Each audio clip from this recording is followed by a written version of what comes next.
Hello, everyone. I'm Robert George. I have the honor to be the director of the James Madison Program in American Ideals and Institutions here at Princeton University. This afternoon's presentation is part of our series of webinars and discussions on important issues of law, politics, culture, public affairs, intellectual matters as part of the James Madison Program series. It's a very, very special privilege and an honor to welcome today Dr. Bret Weinstein and Dr. Heather Heying, both of whom are 2019-20 visiting fellows of the James Madison Program in American Ideals and Institutions. Dr. Heying and Dr. Weinstein are working now on a book project called A Hunter-Gatherer's Guide to the 21st Century. It will be published in 2021 by Penguin Press. Prior to their current research, Dr. Heying and Dr. Weinstein were professors at Evergreen State College. Many of you will know them, know their names.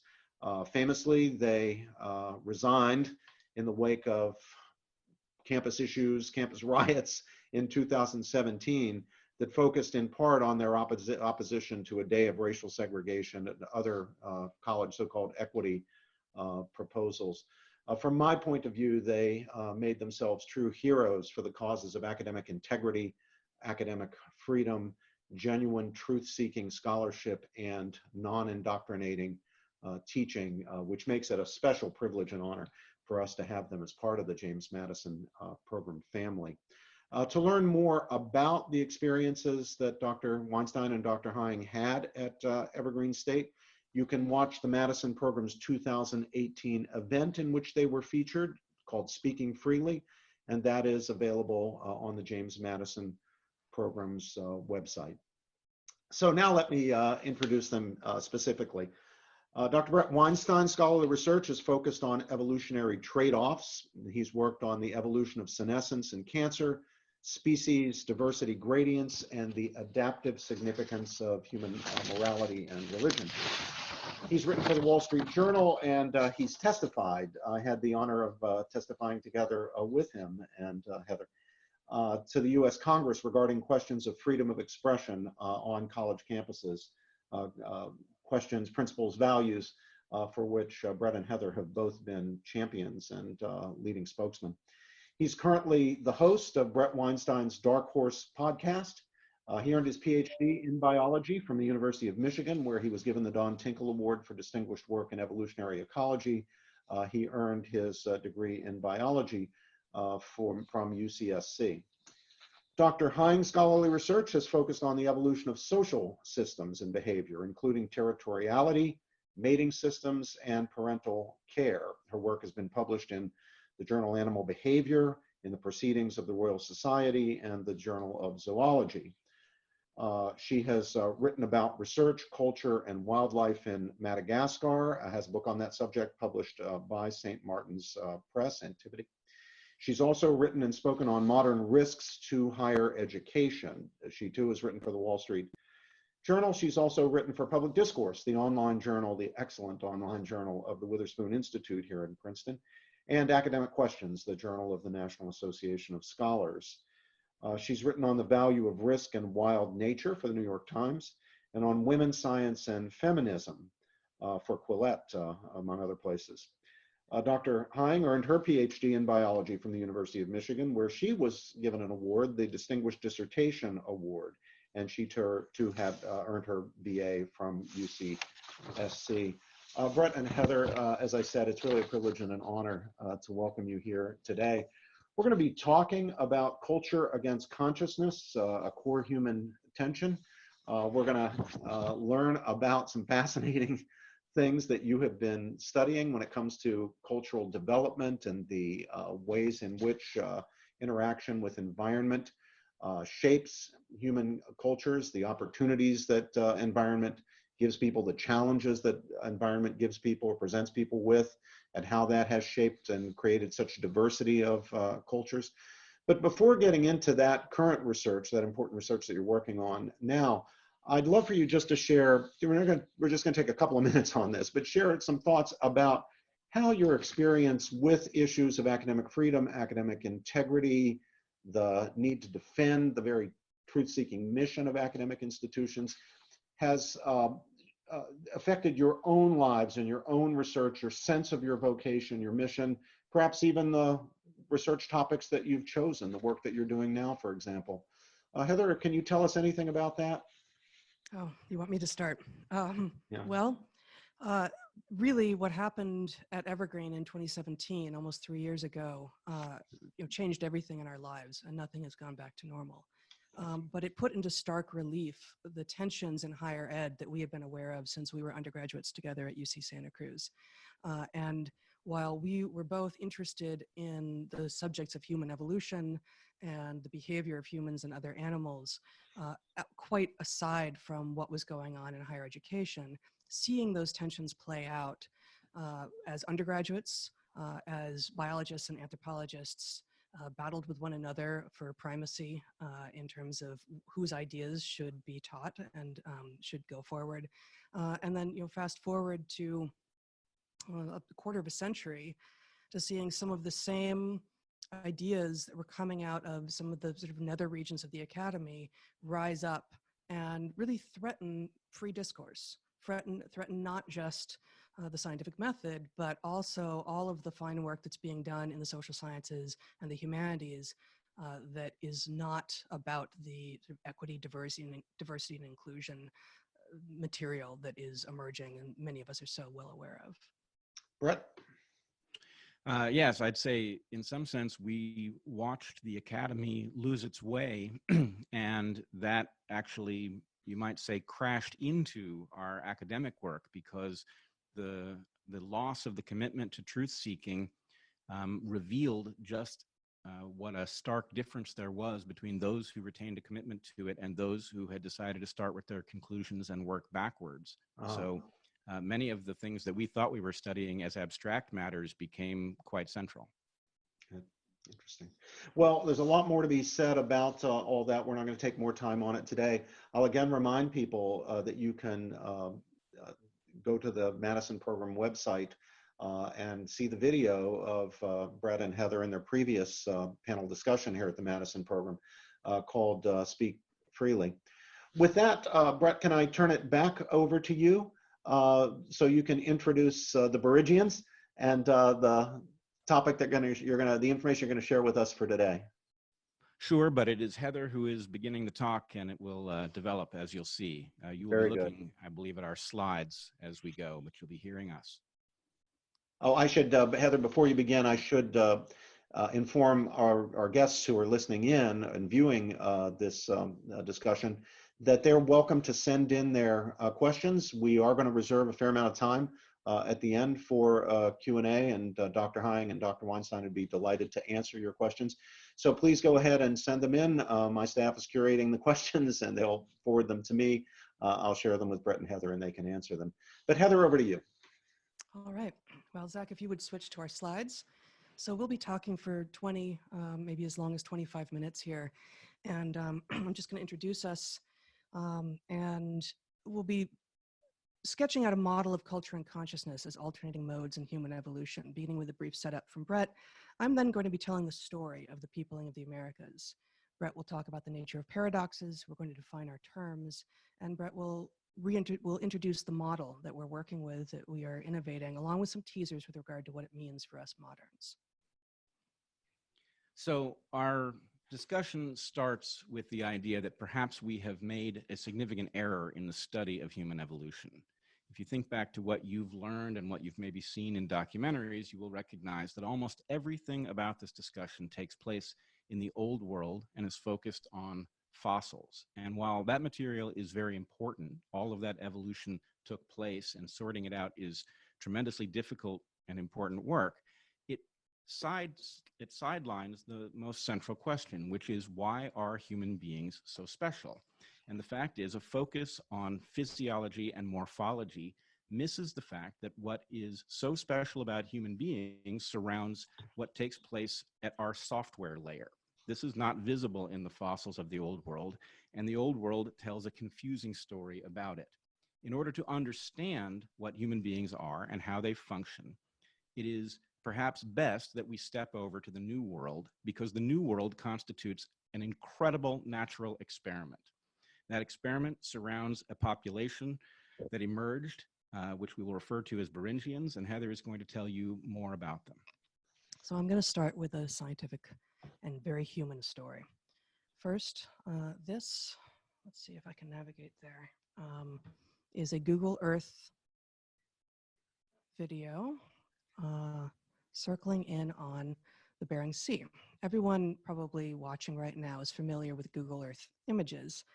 The Bering Sea today is understood by everyone to be cold and wet, forbidding to all but the hardiest of souls.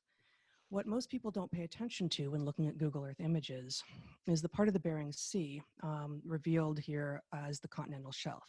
It's the shallow water, the paler blue water, which during an ice age becomes dry land. It indeed becomes Beringia. For many thousands of years, so this is Beringia at the last glacial maximum about 18,000 years ago, slightly different view, but very much the same part of the planet. For many thousands of years, Beringia, the land that is now submerged under the Bering Sea, was a land of plenty, a verdant and open grassland with abundant animals and plants to eat. Connecting Alaska to the east with Russia to the west, it was a landmass 4 times the size of California, and it was not a cold and icy plain, as we might imagine. For thousands of years, perhaps as many as 15,000 years, Beringia supported a large population of people who made their home there. But as the world warmed and the ice began to melt, sea levels rose and Beringia began to disappear, and the coastline encroached on what had been a fertile plain, which of course raised questions for the people who were living there, where to go. Here is a map from some research from a few years back on the evolution and movement of languages, which is a good proxy, of course, for the movement of people out of Beringia. Some Beringians clearly went back west, back to Asia, from where all of their ancestors had come, a land that may have lived in myth and collective memory. As sea levels rose on the Beringians, though, some headed east into a land that no humans had ever seen before, and these were the first Americans. Probably, the Beringians traversed the northern part of the west coast by boat. They were almost certainly expert at marine navigation and in boat building. Trees would have been rare, at least at first, in their journeys. So they likely built skin boats with frames of whalebone or possibly driftwood. The wall of ice was still there, a mostly impenetrable mass on the west coast of North America, but landfall was likely possible in places even during the glacial maximum.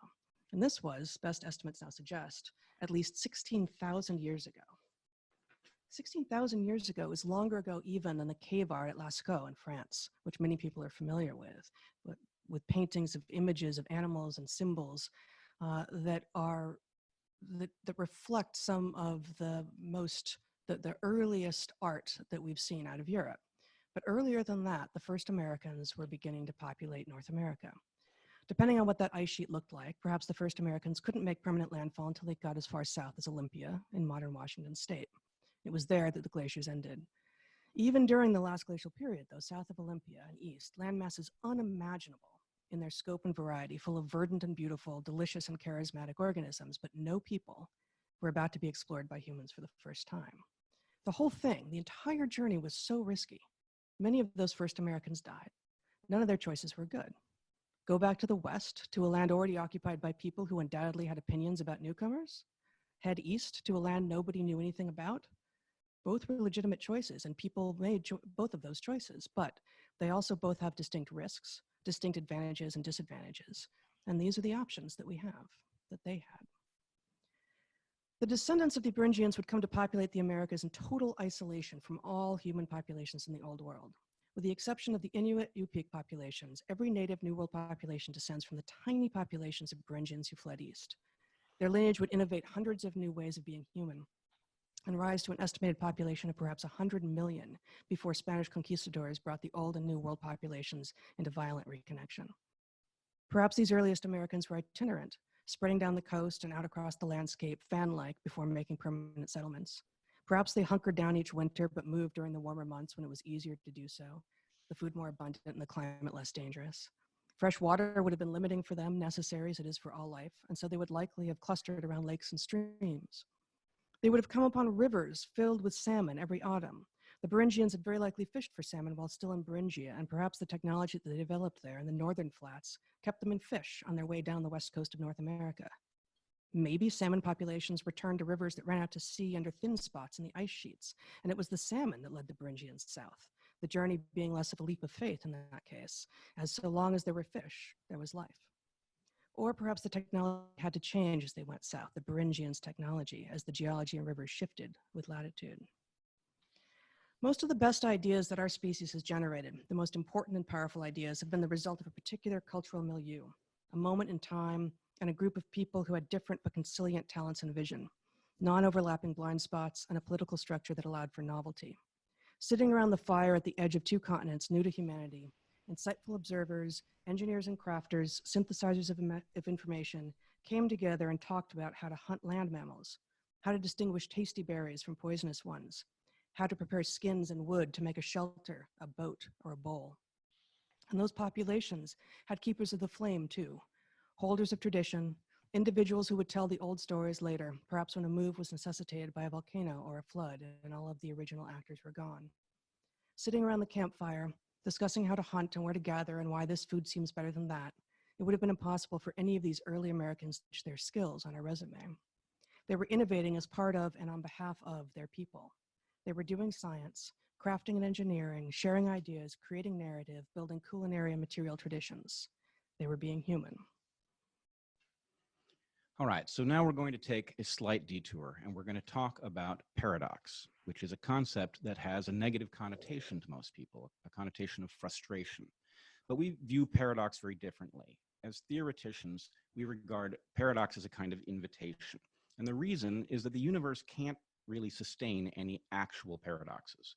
It is true that all things that exist must somehow be reconcilable with each other. And so when we find things that do not seem to be able to be reconciled, it suggests that there is something important that we do not yet know. So we regard paradox as something like the X on a treasure map. It tells us, dig here. So here you can see Niels Bohr has something of the same idea. He says, how wonderful that we have met with a paradox. Now we have some hope of making progress. So hopefully you can retune your model so that you too will begin to see paradox as that kind of invitation. Now the reason we raise it is that there are two human paradoxes which, if we look at them closely, turn out to suggest that maybe we are missing the same thing, that we are unable to resolve them for reasons that are closely related. The first one is the paradox of the human niche. The problem with the human niche is it's very hard to define. If you think about all things that morphologically modern humans have done over the last several 100,000 years, they are innumerable. And they do not suggest one particular role that Homo sapiens have played on Earth. We all know that the jack of all trades is the master of none. This is a principle that goes back hundreds of years in written English, and who knows how much longer in spoken English. Yet human beings seem to be both the jacks and masters of all trades. How do they do it? How do they violate this law of nature? That's the first paradox. The second one has to do with the mystery of human consciousness. Human beings are conscious. Many people have argued that it is in fact the only thing that we can be totally certain of, because we have direct contact with our own consciousness and nothing else. Everything else that we are aware of comes through it. The question, though, is why are we conscious? Nobody has any doubt that it is important to have high quality thoughts. Being smart pays. But why be aware that you are having high quality thoughts? Why have a subjective experience of anything at all?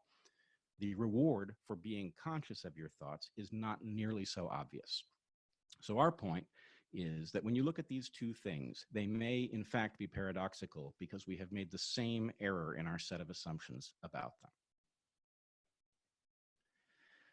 Our proposal is that Homo should be regarded as the problem solver. And if you think about the Beringians, as Heather described them, and the world that they faced when they skirted under the sheet of ice at the end of the last ice age, they faced innumerable habitats that required that they develop skills that they did not bring with them.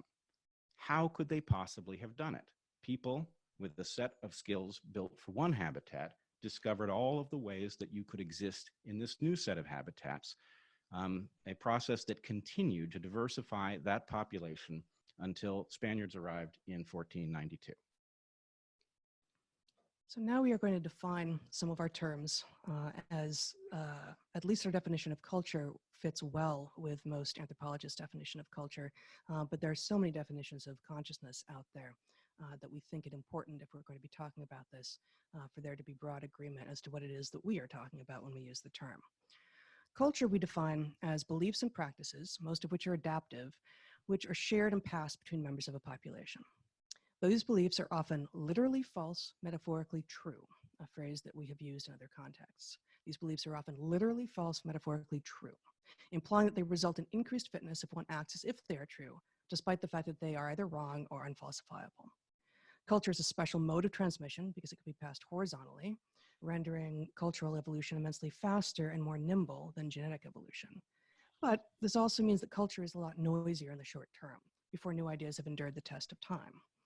Long-standing features of culture constitute an efficient packaging of proven patterns. Culture can spread horizontally, but its consequential parts are passed from generation to generation. And culture can be understood as received wisdom, generally handed off by ancestors, efficiently transmitted. In contrast, consciousness we define as that fraction of cognition that is packaged for exchange between individuals. This means that conscious thoughts are ones that could be delivered if someone asked, "What are you thinking about?" It's emergent cognition, where innovation and rapid refinement occur. Conscious thoughts are often unconveyed, but for thoughts of consequence, this is the exception, as consciousness is most fundamentally a collective process in which many people pool insights and skills to discover what was previously not understood. The products of consciousness are, if they prove useful, ultimately packaged into highly transmissible culture, and consciousness is tightly connected to language. So you can see now where the error that we suspect is involved in these two paradoxes resides.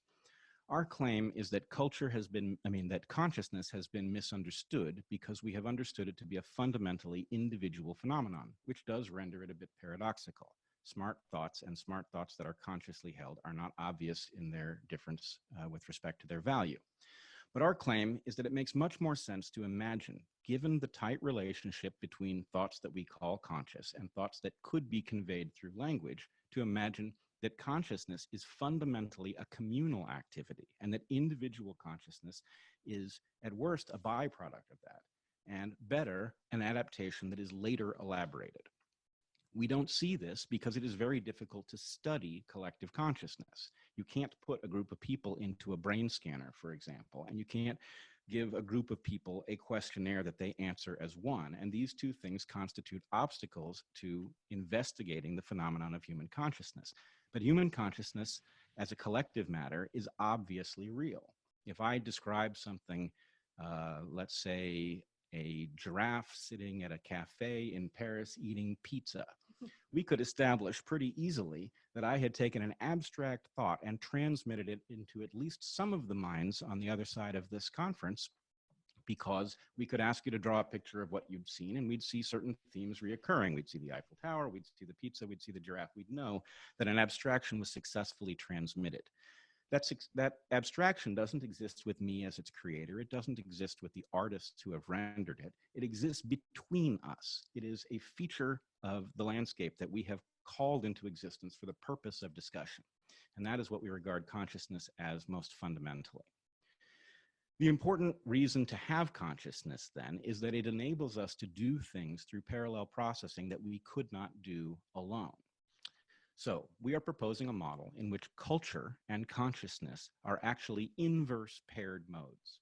When human beings are exploiting a well understood non-zero opportunity, culture is king. That is to say, the ancestors' wisdom is applied and refined because it works. When novelty renders ancestral wisdom inadequate, we rise to collective consciousness. Parallel processing of multiple human brains exceeds not only individual, but summative cognitive limits. That is to say, when we plug into that collective conscious space between us, we are capable of more as a whole than we were as a bunch of individuals working in isolation. So you can now also see why the Beringians are so important to understanding this process. Because the people of the New World are all derived from this one relatively small population, we know that having walked into the New World with Stone Age technologies that would have gone not far behind crude hunting tools and the control of fire, that they developed into all of the populations that existed in the New World when the Spaniards arrived, including the Maya, who had developed higher math, including the concept of zero, were able to predict the location of Venus in the sky. So all of the various ways that New World populations exist somehow evolved from an ancestor who we don't know well, but we can say a lot about what they did and didn't know. Our model suggests a mechanism whereby that ancestral population would bootstrap all the new ways of existing that we know that it must have in the New World. So our claim is that the human niche is niche switching. This is what we do. We move through time and across space. And when we hit a boundary where what we came with, the software package that we inherited from our ancestors, is no longer adequate to feed us and protect us, we bootstrap a new mode. This is where campfire comes in. That new mode is very likely to have been discussed consciously between individuals with different perspectives and different expertise over the campfire. As the eyes of this diurnal creature fail in the night, their minds are freed to parallel process. So hominin history can be understood as an oscillation between times of stability and spread, when inherited wisdom allows individuals to prosper and expand across relatively homogeneous landscape. In such cases, culture reigns. In times of expansion into new frontiers, when innovation and interpretation, communication of same is critical, frontiers come in many flavors: geographic, technological, and resource transfer frontiers, which we've discussed elsewhere. In those cases, consciousness reigns. By flipping and flopping between these two dominant modes, human beings can discover all the ways of being that exist around them and inhabit all of these niches, becoming the jacks and masters of all trades. It's not that any one population is both jack and master of every human habitat, but the human species is, because in many ways the populations function the way species would in other clades. So, to connect this up to matters you may be more familiar with, culture is to consciousness as the sacred is to the shamanistic, as orthodoxy is to heterodoxy, as conservatism is to progressivism, as the wisdom of ancestors is to the response we have to evolutionary novelty. From the moment that hominins achieved ecological dominance, interpopulation competition has been our primary selective force. So now, in the 21st century, our population size, the power of our tools, and the interconnectedness of the systems on which we depend, this very global world in which we live, have made the evolutionary software that brought us to this moment an existential threat to our future. The problem is an evolutionary one. So we argue is the solution. So this brings us to a final consideration of the present moment. The present moment is nothing if not confusing. Many will be familiar with arguments by Pinker and others that it is in fact the best of times. We in fact have plenty of evidence that the human population is less violent, less warlike, is more prosperous, and that we are doing very, very well. On the other hand, the evidence is also all around us that we are facing new and proliferating existential threats. So what are we to conclude? Is this a moment when the ancestral wisdom is in fact humming along and we should stick with it? Or is this a time to go into evasive maneuvers and discover a new way of being to deal with the existential threats? What you have in front of you is a map that some of you will be familiar with from an MIT study on the transmission of novel coronavirus by subway. This is a novel hazard. There's no ancestral wisdom that tells us how to think about it. So in some sense, our argument is that even though we may be more prosperous than any ancestor could have hoped, we are in fact in such peril that we must take the risk involved in bootstrapping a new way of being. All right. That's what we've got. Zach, you want to take it aside? Okay. Thank you, Heather and Brett. There's an awful lot there, and I know that you compressed things down, and there's a lot more that you could have said. Let me begin, though, by asking what in what you told us is considered uncontroversial by other researchers in the field? What's pretty much settled? What do we have consensus about? Not that we can always rely on a consensus to be right. We know historically there have been consensuses that have turned out to be wrong. But where do we have consensus, and where do we find Dr. Heying and Dr. Weinstein out there, perhaps challenging what other people think? What's the bit that people disagree about? Well, let's just say there is tremendous disagreement on when exactly the first Americans arrived from Beringia. There is little to no disagreement about whether it happened and the fact that there was a population living in Beringia during the last ice age, and that they are the ancestors of the modern New World populations. But we have been careful not to take a position, but to say, actually, it doesn't really matter for our purposes. When exactly they arrived doesn't say anything that is decisive about what the implications of the pattern that unfolded in the New World. I would say the later they arrived, the more impressive the feat, because the less time it took to do it. But even at a maximum, at 20,000 years, if they had had that long, which is longer than most modern estimates, it's still an amazing rate of evolutionary change that brought them to a population of something like 50 to 100 million people in the New World at the point the Spaniards arrived. Yeah, the fact that two entire continents were peopled by something up to 100 million people, and more than hundreds of cultures and technologies and languages, the evolution of farming multiple times, the evolution of written language, astronomy, scribes, an intellectual class among the Maya, this is uncontroversial. Those who study those parts of human history all agree on that. So in terms of what is controversial, we believe the model is close to heresy. The question of the role of culture, cultural evolution, and population level evolutionary processes are all quite controversial. In fact, I had a discussion with Richard Dawkins, not last October, but the October prior. And although he is the inventor of the concept of memes, which is the unit that we use to rigorously study cultural evolution, he revealed that he actually was not committed to the idea that it was a highly important feature of the pattern of human evolution and expansion, and that we needed to use extreme caution in thinking this way because we could mislead ourselves. So that does then create another paradox, which is, if human culture is a sidelight, why has the genome created the environment in which it thrives? So that, I would suggest, points rather directly to the fact that the software layer is the place to understand human beings, but that is not a consensus. Well, thanks for that. Much of what you said, I think the whole of what you said just now, where the term evolution appeared, had to do with what one might call cultural development, rather than what we ordinarily have in mind when evolutionary biologists speak of evolution, that is biological or morphological evolution. Here you're talking, if I've understood you correctly, about changes in human culture and perhaps in human consciousness that seem to have occurred as a result of the interaction of human beings with habitat.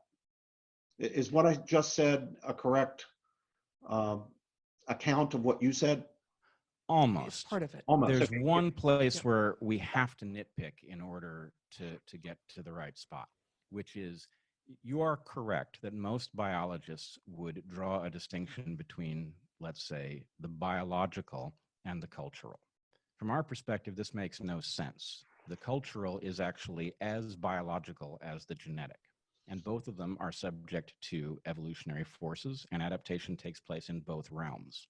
So that fact, which we believe is relatively easy to establish, suggests that by dismissing culture as a non-biological mode, we are making an error. It is much better to imagine that genes are one way through which evolution passes through time and is selected.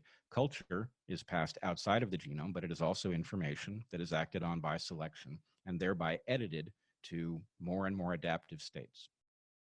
So whatever's to be said about that, you're not proposing, it sounds to me, anything like biological determinism. biological determinism is one of these terms that functions a little like a trap, because there is a wide range in terms of how flexible we are. There's some features of being human that can clearly be arbitrarily swapped out. We can swap out Mandarin Chinese for French. That's easily done. But we can't create people who don't lean on language. Language is a universal. That's not something we're flexible about. So I would say it's really something that has to be analyzed trait by trait. Is this something that is inherent to being human? Is it something that is widespread but not inherent, and therefore maybe difficult but not impossible to change? Or is it something that's flexible enough that one thing can be swapped out for another? So just to add to that, Yeah, Heather, please. there are it can be useful to consider what are human universals. You know, which things actually don't vary between any human cultures that have been looked at and which do. So all human cultures have language, as Bret has pointed out. Not all human languages are written down. So, you know, written language is not actually a human universal.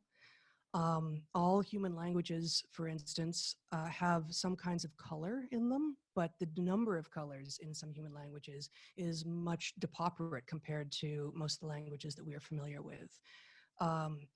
Rituals around death are ubiquitous across human cultures. Rituals around birth, somewhat less common, but still almost entirely, almost ubiquitous.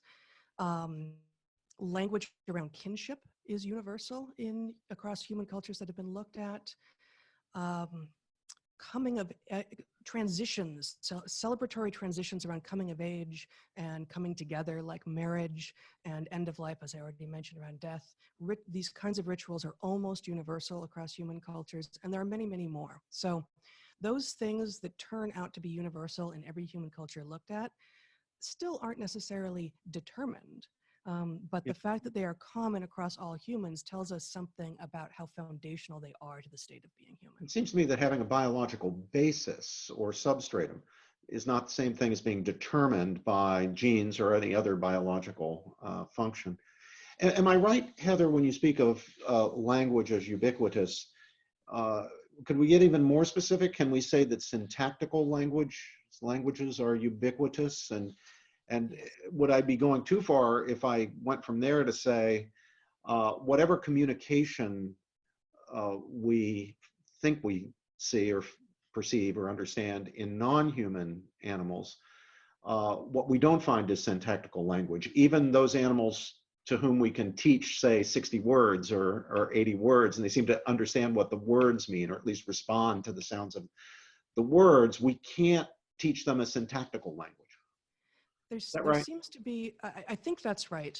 We, of course, you know, the best contender for complex syntactical structure in language is the toothed whales, which we normally talk about as being the dolphins and the orca. Yeah. And we really have very little insight into what it is that they're talking about. We haven't made much progress there. But assuming that they also don't have much syntax, the species where we do see cases where ordering matters, we still don't tend to have much hierarchy of terms. So, you know, there are different nouns used by different monkeys for different kinds of predators. In a lot of songbirds and certainly parrots, different ordering has apparently different meaning. But there doesn't seem to be the kind of syntactical complexity that I think you're right, although I'm not 100% sure, is common to all human languages that have been looked at. Do you agree with that? I think so. Yeah. I would also say it might be worth it. Syntax is one sort of gold standard for the level of communication. But there's also the question of, is there any evidence that any creature other than a human being can transmit an abstract idea? Yeah. Certainly an orca can show another orca how to hunt in a new way. We have evidence of this. But could they explain how to hunt in a new way? That I don't believe we have evidence for. And what we do have, you know, teaching is not at all ubiquitous in human cultures. And in fact, teaching is pretty new, and there is a lot of evidence to suggest that in many cases it's not the best way to learn. Have direct instruction is actually not the best way to learn, but learning through observation, learning through activity, right? So we do have teaching actually in some cases in some non-human species, even though teaching is not ubiquitous across human cultures, but it's never an abstraction as far as I can think. So we have, for instance, the famous case of Japanese snow macaques who in 1940s or 50s were being provisioned by some primatologists with sweet potatoes. And a young macaque, a child, took a sweet potato down to the sea to, it's not clear what the goal was, to clean it, to salt it. It accomplished both. So this young macaque ended up with a clean and salted sweet potato. And this idea spread first to the other children, and then to the adult females. And then once the adult females had it, they started teaching it to the younger children in the next generations. It's absolutely fascinating. It's extraordinary, right? So still, it's not an abstraction. It's a very concrete action that was taught. Heather and Brett, I'll share with our viewers and listeners that we had a call with Madison program staff a few days ago where we went over this presentation.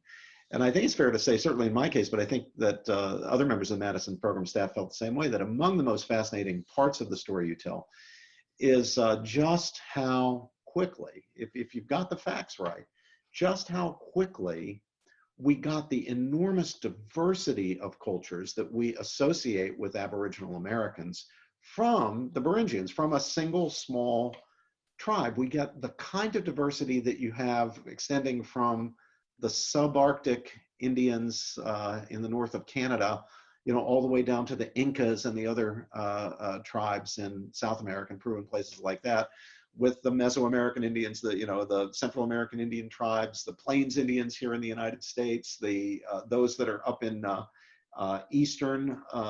southeastern Canada, the northeastern part of the United States. It's an extraordinary degree of diversity in a very compressed time frame. That is it. That's the core thing, is that until somebody says that to you, you think what happened in the New World probably is a mirror for what happened in the Old World. And it isn't. It's this beautiful natural experiment that took place in a very short period of time. And I should point out, resulted in many of the things that we recognize to be the most important innovations that human beings have made, being made in the New World in complete isolation of the examples that took place in the Old World. The farming done by the Inca and the Maya was incredibly sophisticated. It had nothing, it learned nothing from what was taking place in the Old World because it couldn't. There was no contact. And the numbers that we are using, you know, maybe it was 16,000, maybe 18, maybe as much as 20,000 years ago that the Beringians left Beringia and came into the Americas, that's at the outside. There are anthropologists, to the degree that there are people in this field who disagree with us, they think it was much more recent than that, as recently as 12,000 years ago. So it's not that it might be 100,000 years that there have been people in the New World. It's at the most 20,000 years. Let me give you a thought experiment to see if this sheds any light. Let's say you didn't know about Beringia. Let's say all you knew, and let's say you have pretty extensive knowledge of all the different cultures of the Aboriginal peoples of the New World. On the basis of that knowledge, would you have speculated, perhaps hypothesized, that there must have been a common ancestor culture? There must have been a common culture way back somewhere that from which all the others derived, because there was still some traces, there were still some cultural traces of that common culture which would distinguish these Aboriginal people of the New World, say, from people anywhere else in the world. Would you, in other words, have guessed in the way that scientists guessed, or maybe guess is too weak a term, before you could actually view distant planets? They figured out from other factors, other features, that there has to be a planet Pluto, or there has to be another one of the distant planets. Would you have guessed or hypothesized that there's got to be a place, let's call it Beringia, a common culture? I'm pretty sure I wouldn't, because I remember not knowing about Beringia. And it was actually, I ran into a student of mine in the woods, somebody who had moved on to other classes, and we had a very nice conversation, and he corrected me on, I invoked the land bridge.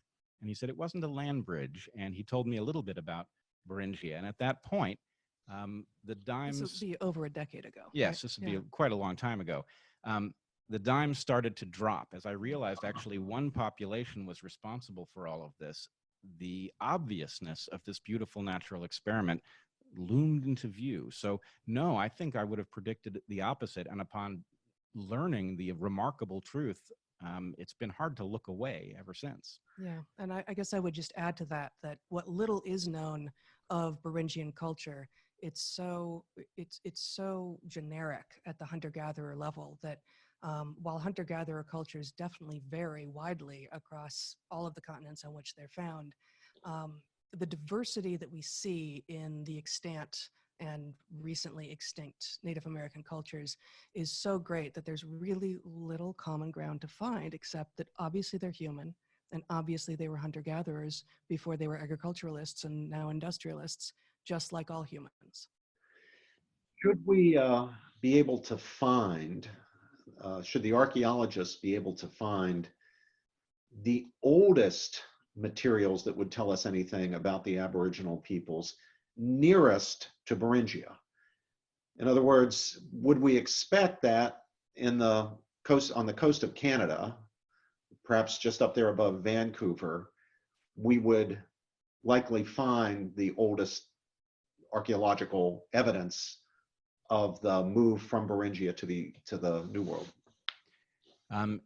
It's possible, but it is made very difficult by the simple fact of, during an ice age, water that was in the oceans gets trapped on land in the form of ice, dropping the sea level. So the routes that they would have taken are very likely submerged. Now, there is debate about what route they did take, and some people believe they traveled a central route between ice sheets, which would have been inland. The evidence for those folks might well still exist. But to the extent that it's offshore, it's also underwater, which means it's difficult and very expensive work. And it shouldn't surprise us that it has not yet yielded very much. Which means that we don't know very much at all about Beringian culture. We don't know what their religion is. We don't know what their marital customs were. We don't know about their child rearing practices. We do know with confidence, I gather, that they were hunter-gatherers. There was not agriculture. Is They that had correct? they had to have been. What we know about them is effectively concluded relatively safely because of what humans were doing everywhere in the world that there were humans. All humans were hunter-gatherers at that point. And so we know that they would surely have had control of fire. They would have had hunting tools, spears and the like. But they couldn't have had much more because no population did. But they almost certainly had the things that you just mentioned, Robbie. We just don't even know the though- details. Yes. Right. Modern humans all have child rearing practices and kinship codes and ritual. And we don't know, of course, when those things showed up, but it's pretty likely that the earliest Beringians had at least those things, and maybe more, maybe art, maybe song, probably music. Music is almost certainly very, very old and ubiquitous. Is there any, to return to the biological evidence? So if we take what we know about the biology of members of all the diverse tribes descended from the Beringians, is there anything about the biology that would point back to a common tribe? I asked about culture before, now I'm asking you the same question about the biology. The genetics, for example, or the Yeah, epigenetics. there's You're talking some, about the genetics of the Beringians or the genetics of the people the Beringians Of the evolved from? descendants from which one might then have said, gosh, these people, all these various people are not descended from a common culture in Europe, but they seem to be descended from a common culture. Maybe there is a common culture we should be looking for. Well, I mean, that genetic work has been done, and actually it's been done a number of different times.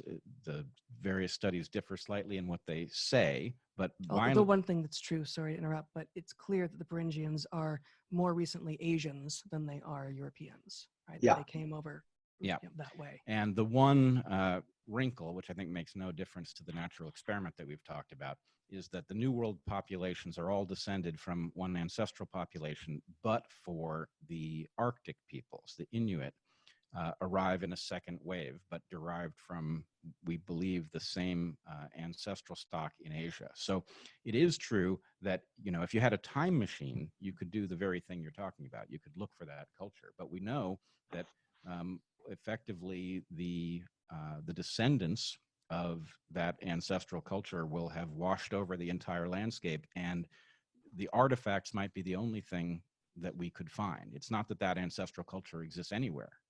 Yeah. Are you supposing that the salmon were harvested with implements like spears? Would that have been how they harvested the salmon if they were living At on the first, Yeah, well, there's Yeah. also nets. There's actually a tremendous amount of anthropological evidence from both people now gone and still current Native Americans with regard to the diversity in salmon fishing strategies. So everything from weirs to nets to spears to harpoons to standing on rivers and spearing fish as they jump upstream. It's really quite remarkable. And what the earliest Beringians were doing.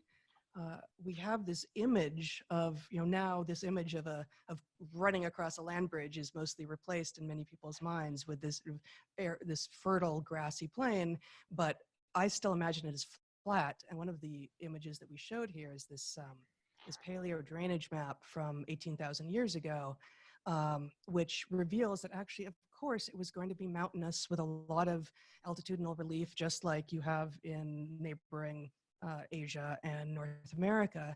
And so it could well be that they were fishing in much the same way that modern Alaska natives are fishing for salmon. but I think the answer to your question is the way people fish for salmon varies a lot with the type of river they're fishing on. And a technique that works in one river doesn't always work in another because the sides are too steep or Yeah. other parameters. Well, I want to move to some questions from our viewers and listeners. The first one is from an anonymous attendee, and it's really clarificatory. The person asks, why do you say that trees for boats would have been hard to come by? A fertile Beringia would have been verdant, no? I think fertile is going to need some refinement here. It would certainly have been cold. And there's a question about what kinds of trees. If you have a forest, for example, a forest tends to produce straight trees that loan themselves to being made into something like a canoe. Imagine a very long log that you can hollow out with fire or something like that. A grassland doesn't tend to have tall trees. If you think about the African plain, for example, you have lots of short trees. Why are they short? Because they're not competing for light with other trees, and that results in them being gnarled in ways that don't lend themselves to being turned into something like boats. So we don't know what the Beringians had, but we do know that people who exist in similar habitats have made extraordinary craft out of things like whalebone and skin. And in fact, there's a lot of interest in modern times. Another student of ours is actually quite expert in resurrecting ancient designs and reconstructing them out of modern materials. So not using whalebone, for example, and not using skins, but creating craft that functioned this way and then taking them out to sea and figuring out how they work and refining them so that they would function the way undoubtedly these ancient craft did. Great. Well, we'll move to another question. This one is also from an anonymous attendee. How do the ancient people of Easter Island, how do the ancient people of Easter Island figure in this story? Are they descendants of the New World or of Micronesia? And has their role in germinating the human population of the New World been ruled out? It's an interesting question. I don't know the state of the current thinking. I believe it seems pretty clear that they were traveling east from Micronesia.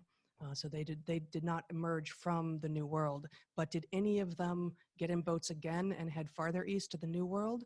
It's certainly been a hypothesis out there. I think most people think it unlikely, but I don't actually know the state of the evidence on that. Do you? I think there is no evidence for it, but that doesn't make it false. Yeah. All right, next question. Thank you for this fascinating discussion. Could you please give real-world examples of how culture moves vertically and or horizontally? How could we have seen this in the last 100 years, for example? It all seems a bit abstract. Could you concretize it a bit for us? It's a little bit hard because, this is taking place all around us, right? If you think about what you teach in your classroom, you're teaching a lot of wisdom that has arisen over, well, I don't know in your classroom how far the most ancient wisdom would go, but you're going back at least several hundred years for, the rudiments of modern relevant systems of law, et cetera. So that would be a kind of time-tested cultural tradition. On the other hand, if you want to look at a much longer time scale, you can look at any religious text, the Torah, the New Testament. These are compendiums of ancient wisdom that have been handed down. If you stretch a little bit, you can see that there is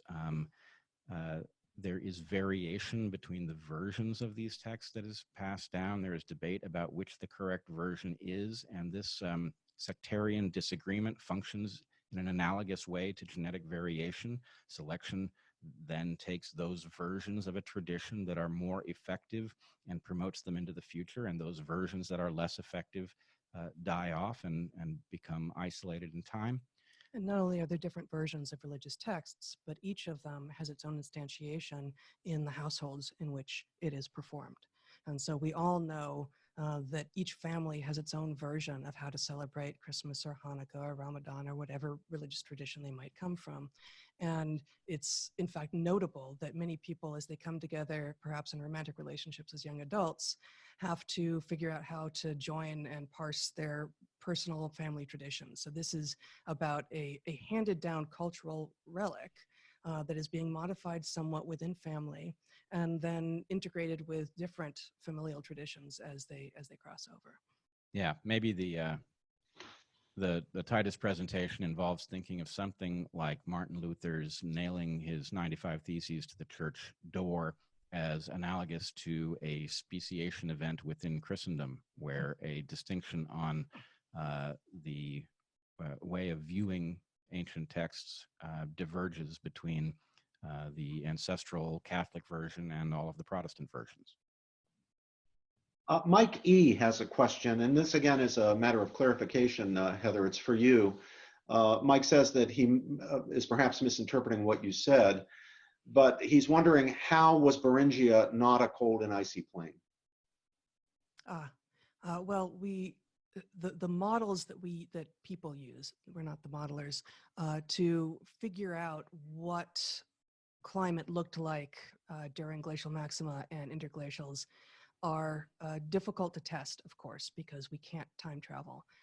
But as land closes because ice has formed where there was once water flow, the water currents change, the jet stream changes, and once both the air above and the water below are changing their flow, climatic conditions change radically. And it's not that it wouldn't have been cold. It just wouldn't have been a sheet of ice the way we typically view the land bridge hypothesis. But we don't have a lot going with regard to what exactly was happening floristically, for instance, in Beringia. But we do know from ice cores in Antarctica, which we certainly imagine to have always been a cold and icy place, that it was once forested, that it was a place where the forests didn't look like most of our forests now, because it was still at the pole and it still experienced months-long summer that had no night and months-long winter that had no day. But there were trees and there was megafauna, and that doesn't remind us of anything like modern-day Antarctica. So that just reminds us that water flow and air flow changed the climate dramatically. That's on a very different time scale, of course, but think of it as warm enough to have large land mammals that hunter-gatherers would be pursuing, for example. Like deer, that kind of thing? Deer, and even larger, some creatures that are now extinct, mammoth, for example, would be likely to have been on the menu. Maybe giant sloth, maybe. Yep. Here's one that I suspect I know the answer to, which is we don't know the answer to it, but I want to try it anyway. Is there any way to make an educated guess as to how long a cultural memory of the original Beringia and the original Beringian culture could have been sustained? Could that have lasted 1,000 years, 2,000 years? And then to add to the question, once you get cultural differentiation on the North American landmass, where it happens first, for how long a period of time, can we make an educated guess about how long the period of time would be when members of one tribe realized that they had a common cultural ancestry with members of the other tribe, however much they didn't get along and maybe they were fighting or whatever, there must have been still, for a while at least, some cultural memory of us coming from the same cultural source. Any way to do more than wild guess that one? Well, let me just take the first part first and say, no, I don't think there is, but I love the question. And I have not seen any methods scientific by which we could tell. But this, in part, is the domain of story and narrative and the work done in the humanities, right? That imagining up what kinds of truths were important for the earliest people, and knowing that there must have been people who at first weren't devoted to being storytellers, but who became storytellers as these bands of people became prosperous enough to allow for specialization. How long do stories persist in myth and in memory? And at what point do they seem like they're so old that they're out of date and they're no longer relevant?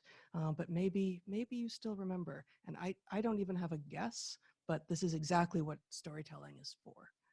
Yeah, I would say there's no good way. I don't see any reason there should be an upper limit, but there is probably in practice a functional limit that would arise from the fact that an understanding of ancestral connection is a belief that has a benefit and a cost. And the question is, how long does the benefit exceed the cost of that awareness? And, you know, You're thinking like an evolutionary biologist. yes, I've been accused of that before. I want to ask a question as a lawyer. So laying aside Beringia, just looking at the tribes whose cultures we know more about, have a better artifactual record and so forth, is there a point among the tribes, once they're in the New World, once we're getting differentiation, when something like law emerges in some of the tribes? We get something like a system of rules, not just ad hoc decisions by a chief, where we get rules, rules about how new rules are to be made, rules about adjudication, rules about how we recognize the validity of rules, what we lawyers call law, what everybody calls law. Multiple evolutions of this. I'm tempted to plead the fifth, but I'll take the risk of answering it more directly. What I would say is, yes, that law is a codification of something that predates it. And the thing that I think is most relevant here is the work of Eleanor Ostrom, who studied how cultures avoid game theoretic hazards like the tragedy of the commons. And she discovered that there are essentially systems of rules that protect populations from destroying resources on which they depend. Now, the question about law is really a question about scale. There's a point at which your population is so large that the ancestral mechanism for protecting, let's say, a run of salmon in a stream that you depend on is no longer adequate because you're dealing with many more people than can be addressed by an informal system. And so you have to formalize these things. So we know, for example, that the Incan Empire had systems of rules that were formalized, and it imposed them on populations that it conquered, for example. But smaller populations could have done it at an informal level. And we know even the big three that everyone's heard of in the New World: the Inca, the Aztec, and the Maya. The Aztec and the Maya both being Mesoamerican and having some overlap. Certainly had rules, formally rules about rules, but we know that many of the other cultures did too. Then I think it's the Navajo who had two separate systems of governance: one that was evoked during times of peace, and a different set of people and different sets of rules that were evoked during times of war. And that's clearly governance right there. I would say too. How far back, Heather, can we trace it? Oh boy. Is this 5,000 years ago? Is it 2,000 years ago? I think 5,000 would be a stretch, and I don't know, but without it's much more modern. So much more modern. Were around at the point the Spaniards arrived. The only culture in the New World that we know of that had written language were the Maya, and how far back does that go?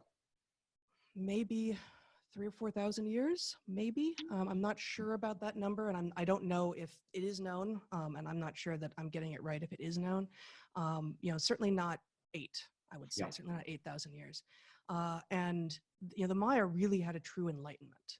They had astronomers and scribes and philosophers and a class of people who were freed from the constraints of everyday sustenance in order to do sort of the thinking.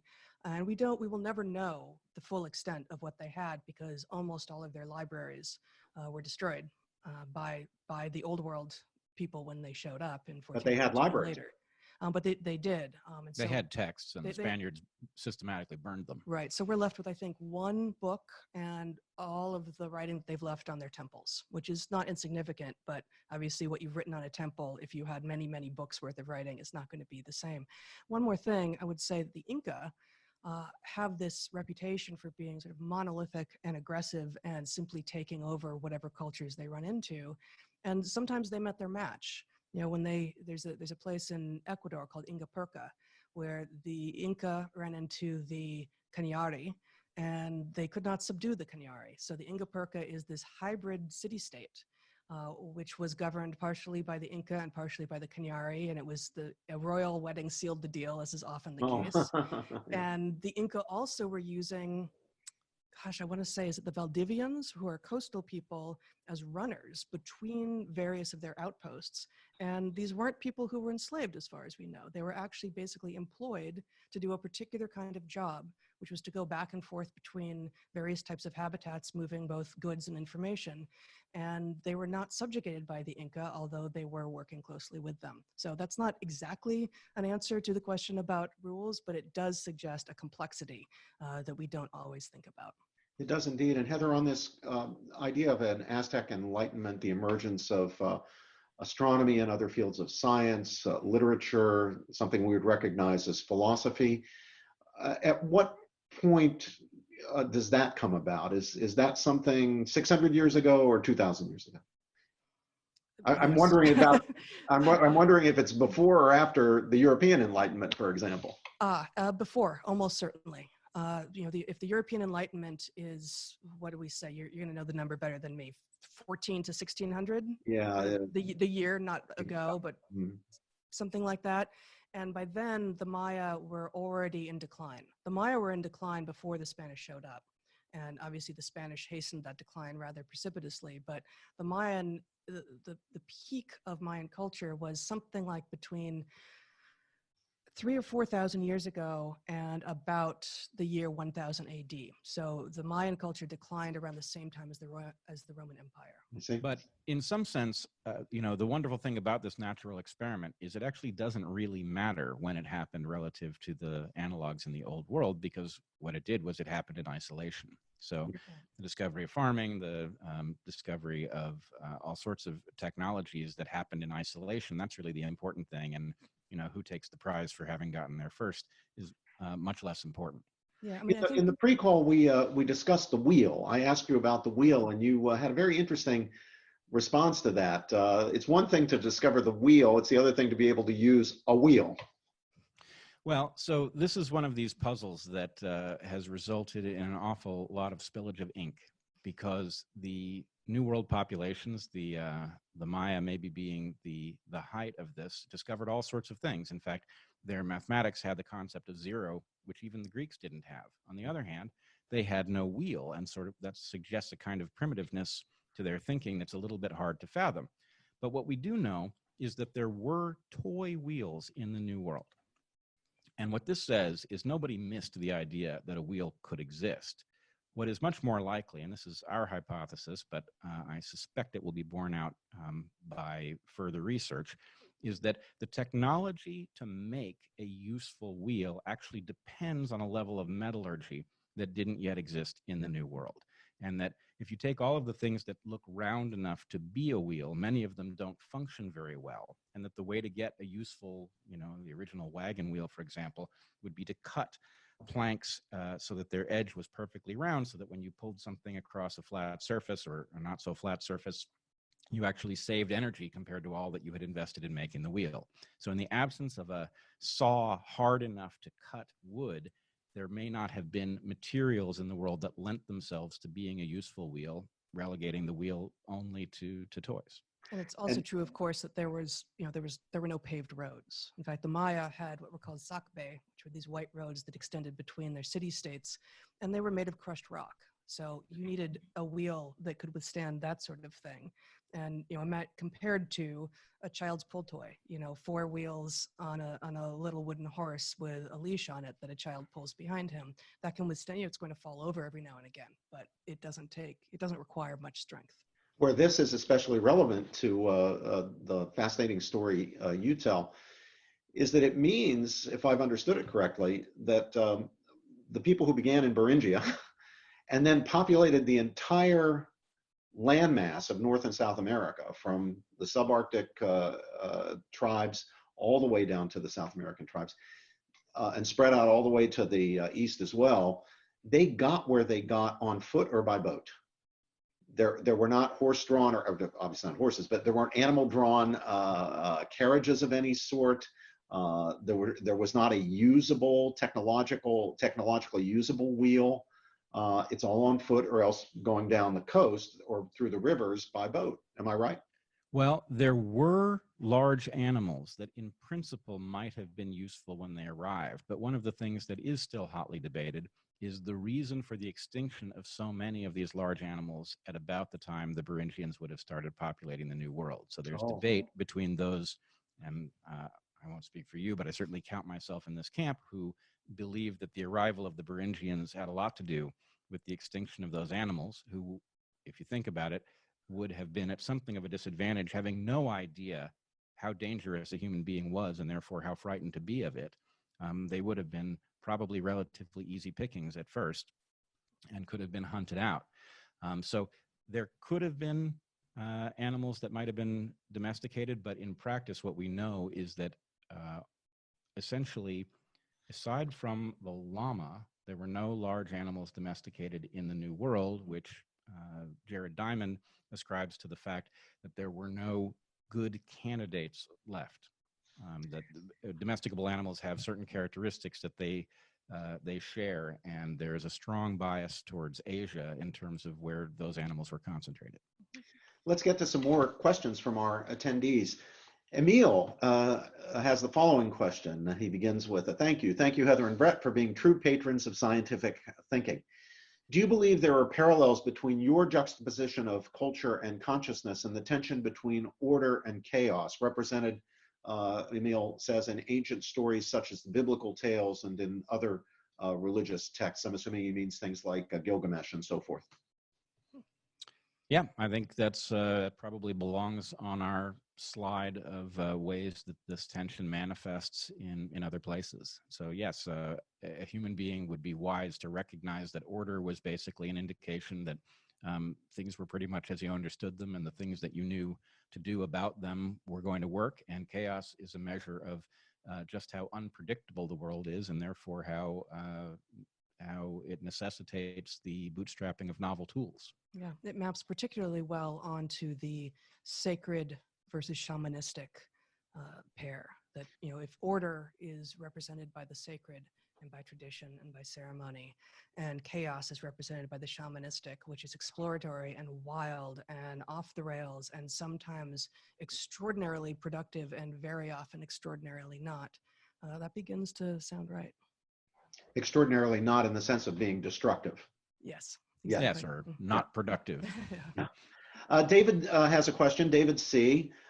In our friend Jonathan Haidt's book, The Righteous Mind, he discusses how morals may have been a significant driver of group selection. Is this concept cohesive with your concept of culture? You have just stumbled upon a very deep rabbit warren. And let's say it this way. We believe that Jonathan Haidt is basically right in the model that he presents. When he invokes group selection, we believe he is making an error that has almost no implication for his work and his model. In other words, there's a debate inside evolutionary biology about whether group selection happens and results in adaptation or does not happen. And the problem is, this is another one of these, maybe it's not a paradox, but it's certainly a persistent stumbling block. The resolution, we believe, is going to require that we recognize that the things that frequently look like groups to us are not groups at all. They are lineages, and that there is no bar to what we call kin selection functioning on lineages. So no, group selection is not concordant with our model, but yes, there is something that you could swap in linguistically that would leave most of the things that group selectionists believe intact, but would not leave their mechanism intact. We have a question from Adam S. that brings us into contemporary issues, very contemporary issues. Adam asks, given the recent pandemic, I hope it's become more apparent how fragile our culture is and the institution, and fragility also of the institutions it produced. Are you hopeful that a benefit of the quarantines is the awakening of more minds to join us around the campfire to bootstrap what is referred to as Game B? I'm sorry, I don't have any idea what Game B is. So if you do, you'll have to explain that to me and perhaps to some of the other attendees. And Before you answer, Brett, question. let me say that was a beautiful question. It was beautifully worded. Yeah, it's an excellent question. Yeah. The basic answer is yes. The pandemic has caused a great many people to be aware of the fragility that has come along with prosperity and the necessity that we do something about it. Game B is kind of a blanket concept that several of us collaborated on some years ago, the idea being that there was something wrong with the way civilization makes decisions, that those decisions are putting us in danger, and that there has to be some transition to a new mode that recovers the values that we know are correct and highly functional, but brings them into the modern era with respect to protecting us from the existential threats that are so regularly created by our system. Mm-hmm. Heather, anything from you on that? I think we could both go on for a while, so maybe we should just leave it there for now. Okay. Harris K also has a coronavirus related question. And Harris is from London, so he's joining us from London. We have an international audience. Pandemics such as the coronavirus, which, as you've said, Brett, we need to find a new mode of consciousness to overcome. However, how do you marry this with the slow rate of evolution of new modes of expanding new frontiers, unless it's in the digital realm? Could you expand on this new mode, and how can we combat a near-term threat such as coronavirus with a long-term change in consciousness or modes? Well, it's a little bit like the question we talked about earlier, where you have Elinor Ostrom revealing that there were informal systems that protected resources in many populations, and then a formalization that scales them up when those tools are no longer adequate. So we live in a situation in which all sorts of systems that might have functioned in a prior circumstance are simply now functioning paradoxically. We're effectively using our sophistication at deploying tools to harness the goodness of the world, and we're liquidating it instead. So at some level, either there is no answer to the question, in which case our fate is essentially sealed, or there is an answer to the question how we might behave in such a way that we could utilize what the world provides us without destroying it in our wake. So I am firmly of the belief that there is somewhere to go, and that what is necessary to get there is a large-scale collective rise to consciousness in which we parallel process the questions, much as we described in our talk. I would say actually one of the greatest things to fear is that things do go back to normal so precipitously that people forget that they were aware of the fragility. Let me just add. Yeah, Heather, please. You first, Brett, outlined what you understand as the three types of frontiers that exist among humans. Geographic frontiers, which is what everyone has in mind when they think of frontiers. Technological frontiers, which can range from terracing steep slopes in order to farm them to what we're seeing today. And then transfer of resource frontiers, which aren't legitimate or acceptable frontiers at all, but involve one population forcibly taking the products of another from them. And we've run out of geography. There are no more geographical frontiers. Technological frontiers abound, but we are no cornucopianists. We don't imagine that technological audacity and innovativeness are going to fully solve our problems. And theft of resource transfer frontiers are illegitimate. So we have argued, and you have argued in a talk that's online, for a fourth type of frontier in which we know that we cannot say this is the peak to which we are heading, but we can begin to try to find ourselves on the slope, and then through dint of collective consciousness and collective effort, try to find our way to a new kind of frontier. And that fourth frontier is effectively a steady state in which people have the sensation that they are experiencing growth without the requirement that we deliver growth to it consistently. And this is really no more impossible than regulating the temperature in your house so that it always feels like spring indoors, right? That this is readily possible. You can build a steady state. And so the question is, can we do that at the level of civilization so that people are liberated by abundance and do not become so obsessed with growth that we end up destroying each other as we steal materials from other populations? It seems to me that a great temptation for us human creatures over time and across cultures is to place our hopes in a great leader, a great man. This is something we're very familiar with, of course, to our regret in the 20th century and now in the 21st. But we can go back all the way to the beginnings of history as we know it. Many different cultures, there's that hope. I'm reminded when I think of that of the wisdom of the Bible, which says, "Place not thy trust in princes." But despite that wisdom, even Jews and Christians have had a hard time taking that seriously, and we're tempted to place our trust in princes. By princes, I mean they could be presidents, they could be executive people outside of government, but in great figures, great men. I'm wondering if in our own time, we need a bit of wisdom that says, place not thy trust in technology. Because so many people, it seems to me, suppose that there's going to be a technological fix to our major problems. And what we have to do is get the Silicon Valley guys and the big techies and the people at Caltech and MIT and so forth working on these problems, and they'll work them out. And of course, I think technology, including digital technology, info technology, is a great blessing, and many wonderful things can be done with it. Bad things can be done as well, but of course, that's true with any good thing. It can be misused. But it seems to me that we should resist the temptation to think that that's going to solve existential and moral questions. That technology has an important role, but we shouldn't place our ultimate trust in it. Am I too old-fashioned and out of date? No, I think you're right on the money there. It's not that the technology does not hold the promise of salvation for us, but if the idea is that every time there's a new technology available to us that we should set it loose in the market and see what it does, well, then it's going to result in disaster. So I should say I am cautiously hopeful that fusion energy could be utilized to generate the steady state that we've talked about that would liberate people. But I have almost no doubt that if fusion energy of a viable form, generating electricity with fusion were to be discovered tomorrow and just simply set loose as the next big thing, that it would probably make matters worse rather than better. Heather, you have anything on that one?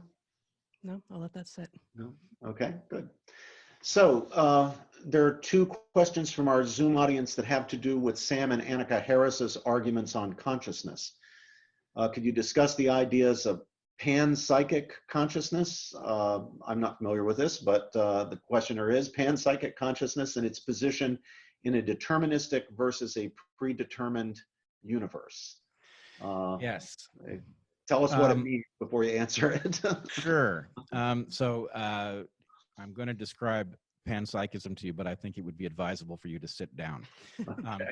Yeah, we don't want you falling over from shock at the description. Panpsychism is the belief that in some sense the paradox of consciousness that we pointed to in our talk is resolved by consciousness not being a product of biological evolution at all, and instead being a feature of matter, that it is built into the very particles of the universe. Or even predating matter. Right. Now, I have to say, I really like Sam and Annika Harris. I think they are wonderful people and incredibly valuable thinkers. But to the extent that they are playing around with this notion, and it's certainly not unique to them, I've heard Roger Penrose invoke it. Many of our greatest thinkers have gone down this road. And I think what it is evidence that the paradox has lasted so long that people just can't stand it any longer. And the problem with the idea of panpsychism is that it isn't even a hypothesis. It is basically special pleading that consciousness shouldn't require a hypothesis to explain it, because panpsychism, as far as I can tell, isn't falsifiable. It just simply asserts that the reason we can't explain consciousness is that something in the unfalsifiable realm explains it, when far better, I would argue, to try out our model, which is that individual consciousness is not the core mode, that consciousness evolves as a collective mode, that it is tightly connected to language, that it is not mysterious, because in order for, let's say, Heather and I to have a discussion about something that we disagree over, I need to have her perspective in my mind, which means I also need to have my perspective in my mind, and I need to be able to juggle them back and forth. And then I need to be able to say, doesn't your perspective mean? And then I need to hand over the complaint about what I think she thinks, and she can say, well, no, that's not exactly what I mean. So this effectively requires a space where we can both deliver objects that are comparable. Now, how that takes place is indeed difficult. I don't think it's a hard problem. I don't think either of us believe that consciousness contains a hard problem, but it is a difficult problem in the sense that studying it makes the question not immediately within reach. That is to say, we don't know the how of it. We don't know how consciousness manifests or functions within brains, and certainly not between brains. Right? But that doesn't.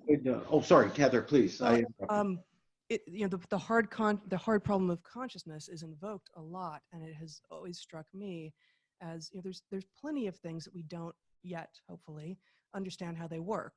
And for the most part, we understand those things to be open problems, worthy of investigation, black boxes for now. But we don't decide, oh, there's a hard problem. Oh, we're going to invoke something that is untestable and that basically throws in the towel on the question. So for both of us, I believe panpsychism is sort of an anti-scientific response to the realization that consciousness is, well, we think we have begun to explain what it's doing, but how it works, that's not our wheelhouse. That's not what we're trying to do. Neuroscientists don't have a lot of insight on this yet. It's an exciting field, but the idea that we can do an end run around the problem by arguing that consciousness predates matter or co-evolves at the same moment as matter, and therefore we have nothing to explain, seems like it actually produces something bigger that needs to be explained. As scientists who want to be faithful to science and its presuppositions, how do you avoid falling into the problem if you agree it's a problem? Maybe if it's not a problem, then you don't need to avoid falling into the problem of what's sometimes called scientism, what Hayek called scientism. The sort of presuppositions that you find at work in the philosophical school, early 20th century philosophical school known as logical positivism, that presupposes that unless something is falsifiable, it doesn't state a meaningful proposition that can be true or false. I mean, it's not even a meaningful proposition. If you believe, as I certainly do, but I won't attribute anything to you, that there are some truths that can't be known by scientific methods of inquiry, how can you remain faithful to science and to its ambitions and presuppositions, but recognize that there are such truths that require different modes and methods of inquiry? I think it's a matter of not losing your humanity to your scientific worldview. And so, for example, Sam Harris also believes that you can ground morality fully to bedrock scientifically. I can't see how you would go about it. I think we have to start from a human perspective and say, here are some values that we actually hold. In light of these values, we might be able to figure out what the best mechanism is for realizing them, but we can't define those values on a strictly logical basis. We have to invoke something as good. And once we have done that, then we're free to engage this mode. The problem with something like panpsychism is it's not that it makes a claim to be beyond science. It's that it makes a specifically scientific claim that is not falsifiable, as far Okay. as I know. Mhm. I see. So Yeah, that's an important distinction. Yeah. I guess I would also say that I think I may have a fairly liberal interpretation of Hayek's concept of scientism, which is a concept that I adore and use actually uh, to as I'm interpreting what I view as very bad science, of which there is a lot out there, and that its manifestation in at least 21st century scientific circles and medical circles and other circles that would appear to be scientific is often about people wielding anything that can be counted, anything that seems quantitative or numerate, as if it is therefore a scientific conclusion, and suggesting that those things that have numerical values attached to them are therefore scientific, and because it's scientific, it must hold greater value than any other interpretation out there. And I would say a hypothesis-driven scientific model, which is in fact, the one that we adhere to pretty strictly, allows for creativity within the process, which brings a lot of the humanity back in. Okay, well, I'm afraid that we've run out of time, but I do want to thank you, Bret and Heather, for an absolutely fascinating discussion that I'm sure our audience appreciated and enjoyed as much as I did. Again, I want to say what a privilege it is to have you as visiting fellows this year in the James Madison program, and thank you for your work and for the witness you give more generally to the dignity of the truth-seeking process. If I can just also say a word of thanks to the staff of the Madison program that worked very hard to put this and our other online discussions together. And thank you to everyone in attendance for joining us today. Please save the date for our next Madison program virtual event. It's on May 11th, and it's on the topic of education in America during and after the pandemic. Education in this country has been disrupted at all levels, from kindergarten through high school, and certainly in colleges and universities that sent their students home, as ours did here at Princeton, and most around the country did. We moved to online education. What does that all mean for the future? How did we cope? How well did we do? What's the future hold for us? We have some wonderful panelists for that discussion. C.C. Rouse, who's the Dean of the Woodrow Wilson School here and is a very distinguished economist whose work includes the economics of education. Mike Petrilli, who has done important work on this. Bill Damon from Stanford University, the School of Education out there. So please join us on May 11th. For more information, go to JMP, as in James Madison Program, jmp.princeton.edu. You can also follow the Madison Program on Twitter at Madison Program. I want to mention again Bret Weinstein's podcast, Dark Horse. I'm also on both Twitter and Facebook. You can follow me. And thank you again to Bret Weinstein and Heather Heying. Hope to see you both again soon. Stay safe and well. thanks Thank so you much. so It's much, been a Robert. great honor.